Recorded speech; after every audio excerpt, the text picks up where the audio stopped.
사순절 첫 주 성만찬 예배 자리에 정말 오랜만에 보는 얼굴들이 있어서 참 좋습니다.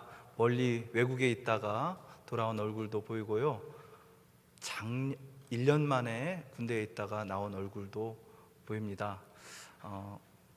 그래서 더욱더 이 자리가 참 뜻깊은 자리가 되었다라는 생각이 듭니다. 20세기 최고의 극작가로 손꼽히는 베르톨트 브레히트의 작품은 대단히 그 분위기가 어둡고 칙칙한 것들이 많이 있습니다. 연극을 좀 보면 몰입하고 싶고 감동하고 싶은데요, 그런 관객들을 완전히 당황스럽게 만드는 브레히트의 작품, 그의 작품은 기존 연극 방식의 해체라고 평가될 정도로 큰 변화를 가져왔습니다. 어쩌면 베르톨트 브레히트 이전의 연극과 이후의 연극으로 갈릴 정도로 대단히 중요한 극작가입니다. 그가 20대에 발표한 연극 밤에 치는 북, 도시의 정글, 그리고 나이 30에 발표한 서푼짜리 오페라 등등의 연극은 당시 연극계의 지각 변동을 일으켰습니다. 시도 많이 썼습니다. 대표적인 시로 여러분 한번 들어보셨을 것 같아요. 살아남은 자의 슬픔. 아무개도 죽고 아무개도 죽고 아무개도 죽었다. 그런데 나는 살아남았다. 꿈속에서 누군가 얘기하는 소리를 들었다. 강한 자만 살아남는다. 그러자 내가 미워졌다. 대충 그렇게 되는 살아남은 자의 슬픔이라는 시입니다. 그의 시들 대단히 까칠하고요, 비판적이고 서글픕니다. 그런데 이런 브레히트의 작품이라고 도저히 믿기지가 않는 그런 서정적이고 아름다운 시가 한 편이 있습니다. 제가 종종 암송하는 시이기 때문에 여러분들에게도 외워드리도록 하겠습니다. 내가 사랑하는 사람이 나에게 말했다. 그대가 필요하다고. 그래서 난 정신을 바짝 차리고 길을 걸으면서 떨어지는 빗방울 하나도 두려워해야 했다. 그것에 맞아 죽어서는 안 되겠기에. 시의 전문입니다. 뭔가 소녀의 감수성을 자극하는 풋풋한 시 같기도 합니다. 또 살짝 코웃음이 나기도 합니다. 여러분 그거 떠오르지 않으십니까? 군대 말년된 다 큰 남자들이요, 떨어지는 낙엽도 조심해야 된다 그러면서 서로에게 조심을 당부하는 그런 게 있죠. 그래서 떨어지는 낙엽도 조심한다던 이른바 사나이들의 엄살이 생각나서 이 시를 읽고 있으면 살짝 그 코웃음이 나기도 합니다. 아닌 게 아니라 몇 주 전에는 아주 웃지 못할, 아니 웃을 수밖에 없는 해프닝이 하나 있었습니다. 제가 이 시를 좋아해서 종종 외우는 것을 들었던 저의 제자이자 속장인 모 속장이 어떤 상황에서 그랬는지는 잘 모르겠지만 그 시의 제목을 묻는 동기며 후배 여자들에게 그 제목을 낙엽주의 이렇게 얘기했다는 제보를 들었습니다. 떨어지는 빗방울 주의도 아니고 낙엽주의라니, 이게 웬 말입니까? 군대를 갔다 온 사람이면 제가 말을 안 합니다. 군대도 안 갔다 왔는데 낙엽주의라니요. 그만큼 군대 문화가 우리의 삶 속에 깊이 뿌리내리고 있는 것 같습니다. 여러분, 그런데 사랑하는 사람이 나를 향해서 그대가 필요합니다 라고 말한 것을 기억하면서 조심조심 길을 걷고 있는 한 장면, 그리고 그 마음의 풍경을 짧은 몇 문장으로 아련하게 포착해서 긴 여운을 남기는 이 시의 제목은 아침 저녁으로 읽기 위하여입니다. Morgens und Abends zu lesen 이렇게 되죠. 아침 저녁으로 읽기 위하여. 여러분, 아침 저녁으로 읽고 있는 것이 있습니까? 큐티 하시는 분들은 아침 저녁으로 성경 말씀을 읽을 것입니다. 근데 아침 저녁으로 나 스스로를 돌아보면서 내가 잘 살고 있는지, 너무 위험스럽게 살고 있는 것은 아닌지, 이런 것을 돌아본 적 있습니까? 내가 잘못될까봐가 아닙니다. 내가 막 뛰어가다가 차에 치일까봐, 내가 뭔가에 맞아가지고 병원 신세를 질까봐가 아니라 나를 필요로 하는 누군가가 있기 때문입니다. 그래서 긴장하고 조심합니다. 바로 그래서 나를 소중히 여깁니다. 바로 그렇게 하루하루를 조심스럽고 정성스럽게 살아갑니다. 아마 그래야 그를 만날 수 있기 때문일 것입니다. 당신이 필요해요. 그대가 필요해요. 라고 말해준 그 사람을 만나는 순간까지, 그것이 하루건 한 달이건 몇 년이건 말이죠. 여러분, 성찬식을 통해서 우리는 예수 그리스도의 목소리를 듣습니다. 나는 너희가 필요하다. 고난과 죽음의 길을 눈앞에 둔 예수님께서 제자들과 한 식탁에 둘러 앉으셨습니다. 십자가의 길, 고난의 길은 여러분 오로지 예수님만 가실 수 있는 길이었습니다. 제자들이요, 그야말로 단 한 명도 그 길을 함께 할 수 없었습니다. 한 제자는 예수님을 배신했습니다. 다른 제자들도 예수님을 온전히 이해 못하기는 마찬가지였습니다. 제자들은 툭하면 자기들 중에 누가 더 큰 자냐라는 문제를 놓고 토론을 했습니다. 아예 대놓고 그런 모습을 예수님께 드러낼 때도 있었습니다. 예수님께서 영광을 받으실 그때 나는 주님의 왼편에, 나의 형제는 오른편에 앉게 해주십시오 라고 청탁까지 했습니다. 베드로 같은 제자는 머자나 예수님을 모른다고 부인할 판이었습니다. 솔직히 예수님의 십자가 고난의 길에 제자들이 왜 꼭 있어야 되는지 의문이 들 정도입니다. 하나님의 아들, 세상 죄를 지고 가는 하나님의 어린 양 예수께서 홀로 그 길을 걸으시고 홀로 십자가에 달려 세상 모든 사람들에게 구원을 주실 수도 있건만 예수님은 끝까지 제자들과 함께 하셨습니다.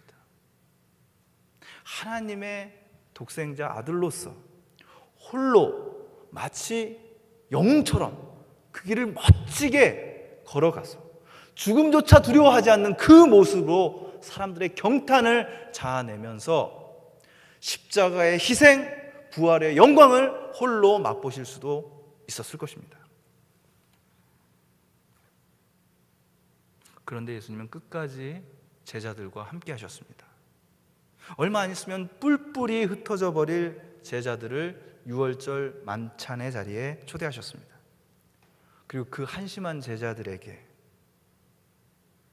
빵과 포도주를 건네주십니다.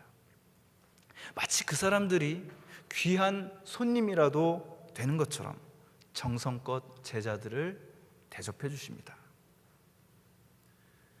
여러분, 성만찬에 임한다는 것은 우리도 그 제자들처럼 주님이 베푸시는 식탁에 귀한 손님으로 초대받았음을 의미합니다.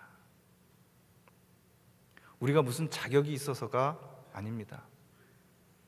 여러 가지 면에서 우리는 전혀 그분의 기대에 못 미치는 사람들입니다. 우리는 다른 사람들의 기대에도 못 미치는 불쌍한 사람들입니다. 그런데 그냥 예수님은 우리들을 초대해 주십니다. 우리의 삶은 그저 그분의 초대를 받아들이든지 말든지 둘 중에 하나입니다. 다시 한번 말합니다. 우리의 삶은 얼마나 이 세상에서 자격을 갖춘 인간으로 살아가느냐, 마느냐, 그걸로 결정되는 것이 아니라 그분의 초대를 받아들이느냐, 마느냐로 결정됩니다. 여러분, 집에서 부모님으로부터 혹은 형제들과 또 일가 친척들로부터 사랑을 많이 받아본 사람이요, 다른 사람도 스스럼 없이 사랑해 줄 수 있습니다. 여러분, 주변에 왜 저 사람이 저렇게 딱딱한 표정에다가 늘 좀 나를 만나면 이렇게 좀 껄끄럽게 대하나? 왜 조금 자연스럽게 다른 사람에게 다가서고 사랑해주지 못하느냐? 그런 생각이 들 때가 종종 있을 것입니다. 다 그런 것은 아니지만요, 가정에서 혹은 가까운 사람들의 그 서클에서 많은 사랑을 받아보지 못했기 때문에 사랑을 주는 것도 굉장히 낯설고 쑥스러운 경우가 많이 있습니다. 사람이 싸납고 공격적이어서 혹은 너무 소심해서 그런 것만은 아닙니다. 사랑을 많이 받아야 사랑해 줄 수 있습니다. 그것처럼 예수님도 우리를 초대해 주셨습니다. 예수님의 초대를 받아서 기꺼이 함께 먹고 마신 사람들 안에서 조금씩 자라나는 게 있습니다. 그것은요, 누군가를 초대할 수 있는 능력입니다. 또 한 번 강조해서 말하고 싶습니다. 우리의 삶은 얼마나 많이 버느냐, 얼마나 많이 가졌느냐, 그렇지 않느냐로 결정되지 않습니다. 착각하지 마십시오, 여러분. 우리의 삶은 그분의 초대를 받은 사람으로서 누군가를 초대할 수 있느냐, 그렇지 않느냐로 결정됩니다. 그분의 초대를 받은 사람이기 때문에 다시 누군가를 초대해서 그분과 함께하는 자리에서 그 만찬을 즐기는 삶을 사느냐, 아니면 그런 삶에서 영영 멀어지느냐, 바로 그것이 우리의 삶을 궁극적으로 결정하는 기준입니다. 그 밖에 다른 것이요, 내가 지금 뭐 하면서 돈을 벌고 있는가, 내가 얼마만큼의 위치에 올라 있는가, 어디서 뭐 배우고 어떻게 생활하는가, 다 부차적인 것입니다. 그분의 초대를 받느냐 받지 않느냐, 그분의 초대를 받아서 나도 초대할 수 있는 사람이 되느냐 그렇지 않느냐가 여러분의 삶을 결정하는 것입니다. 다른 것은 다 부차적인 것입니다. 주님의 초대를 받고 누군가를 초대하고 누군가를 주님의 식탁에 데려와 함께 먹고 마시고 아무런 자격도 없지만 주님의 따뜻한 환영을 받을 수 있는 능력, 혹은 자기 열어놓음, 이렇게 얘기할 수 있을까요? 바로 이것이 우리를 참 인간 되게 만드는 가장 중요하고도 유일한 양식입니다.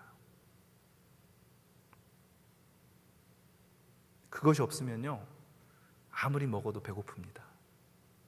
아무리 벌어도 부족합니다. 아무리 꾸며도 만족스러움이 없습니다. 아무리 다른 사람이 여러분들을 칭찬해줘도 여러분 돌아서면 허전함에 빠지고 말 것입니다. 우리를 인간되게 하는 참된 양식, 그분의 식탁, 그것이 없으면 우리는 자기 집착과 교만과 나태라는, 그리고 허영이라는 굶주림에 허덕이게 되어 있습니다. 그러면서도요, 내가 왜 이럴까 잘 몰라요. 왜 나는 이렇게 이기적일까? 왜 나는 이렇게 늘 경쟁적으로 바쁘게 힘들게 살고 있는데 내 삶은 풍요롭지 않고, 내 삶은 왜 이렇게 외롭기만 하고, 내 삶은 왜 이렇게 초라한가? 이유를 알 수 없다고 얘기합니다. 그러나 저는 이렇게 대답해 드리고 싶습니다. 그것은요, 우리에게 꼭 필요한 것, 가장 중요한 것을 안 먹었기 때문입니다. 그건 안 먹고 다른 것만 먹으려고 달려들기 때문입니다. 우리에게 가장 필요한 것을 공급해 주시는 예수님께서 역설적으로 우리를 필요로 하십니다. 그래서 우리를 초대하십니다. 와서 이 빵을 먹어라. 와서 이 잔을 마셔라. 그리고 정말 맨정신으로는 이해할 수 없는 선언을 하십니다. 이 빵은 나의 몸이다. 이 포도주는 너희를 위해서 흘리는 나의 피다. 이것으로 나는 너희들과 가장 소중한 언약을 맺는다. 너와 나의 약속이다. 이것이 바로 언약의 피입니다. 오늘 본문에서 예수님은 잔을 드시고 감사 기도를 드리신 후에 제자들에게 돌리십니다. 감사의 기도입니다. 여러분, 왜 감사입니까? 도대체 뭐가 감사입니까? 다른 사람들은 못 먹는데 나는 먹을 수 있게 해주셔서 감사합니까? 다른 사람들은 아파서 여기 나와서 예배 드릴 수 없는데 나는 그저 건강해서 여기 나와서 예배 드릴 수 있으니까 감사합니까? 누군가는 대학교에 떨어졌는데 아무개는 좋은 대학 붙었으니까 감사할 수 있는 겁니까? 누군가는 아픈데 나는 그럭저럭 건강하니까 감사합니까? 이런 감사들은요, 적어도 기독교의 감사와는 조금 거리가 멉니다. 적어도 예수 그리스도께서 성찬의 식탁에서 말씀하고 계시는 감사와는 거리가 멉니다. 마지막 만찬의 한복판에 있는 이 감사는 우리의 모든 경험을 은혜로우신 하나님과 연결하는 그것을 의미합니다. 죽음의 그늘이 엄습하는 그 순간, 인간적인 배신과 고통, 처절한 아픔이 다가오는 그 순간, 이별과 배신의 그 쓰라림이 찾아오는 그 순간, 예수님은 감사의 기도를 드리셨습니다. 이별과 배신, 죽음, 어둠, 무덤, 그 앞에서 예수님은 감사하신 것입니다. 다시 한번 말씀드립니다. 감사는 우리의 모든 경험을, 우리의 아프고 어둡고 찢기고 서럽고 외로운 모든 경험을 은혜로우신 하나님과 연결시키는 일입니다. 그 감사를 뜻하는 말이 그리스어로 유카리스티아, 이렇게 말합니다. 바로 여기서 성만찬을 뜻하는 영어 유카리스트가 나왔습니다. 그리스도인들은 어떤 사람입니까? 가장 깊은 어둠을 경험하는 중에도, 아니 그런 어둠과 아픔 속에서 더더욱 감사하는 사람들입니다. 어떤 감사요? 자신의 어둠과 절망과 밑바닥과 고통과 상처와 아픔을 고스란히 하나님께 가지고 나와 그분의 은혜와 연결시킨다는 의미에서의 감사입니다. 감사하는 사람들, 여러분은 그 이상도 그 이하도 아닙니다. 성만찬 식탁에서 잔을 들어 감사하시는 예수님, 그리고 여러분들을 그런 감사의 삶으로 초대하시는 예수님, 그분이 우리를 필요로 하십니다. 바로 그래서 그분은 그분의 생명 전체를 우리를 위해 남김없이 내어주셨습니다. 이것은 나의 몸이다. 이것은 나의 피, 곧 언약의 피다. 그런 후에 예수님께서는 우리에게 너무나도 아찔한 약속을 하십니다. 진실로 너희에게 이르노니 내가 하나님 나라에서 너희와 새 포도주를 마시는 날까지 다시는 포도주를 마시지 않겠다. 여러분, 이 말씀이 어떻게 들리십니까? 저는 이렇게 풀이해 보았습니다. 기다릴게. 끝까지 기다릴게. 바로 네가 나와 함께 하나님의 나라에서 기쁨으로 먹고 마시는 그날까지. 비록 아프고 슬프고 절망적인 삶을 살고 있지만 너희가 나와 함께 그 나라에서 같이 새 포도주를 마시는 그날까지 나는 너를 믿고 기다릴게. 나는 내가 필요해. 저보다 훨씬 눈이 밝은 어떤 분이 환상 중에서 그분의 음성을 들었습니다. 그 음성을 여러분들에게 들려드림으로써 설교를 마칩니다. 볼지어다 내가 문 밖에 서서 두드리노니 누구든지 내 음성을 듣고 문을 열면 내가 그에게로 들어가 그와 더불어 먹고 그는 나와 더불어 먹으리라. 아멘. 기도하시겠습니다.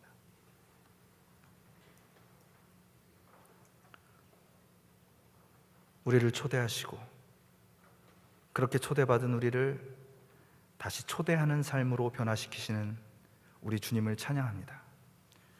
우리의 어둠과 상처와 절망과 어리석음을 주님의 은혜와 연결시키며 감사합니다. 감사합니다. 예수님, 우리 위에 아파주셔서 감사합니다. 예수님, 우리 위에 죽으시고 다시 살아주셔서 감사합니다. 주님, 내 문을 엽니다. 주님, 들어오십시오.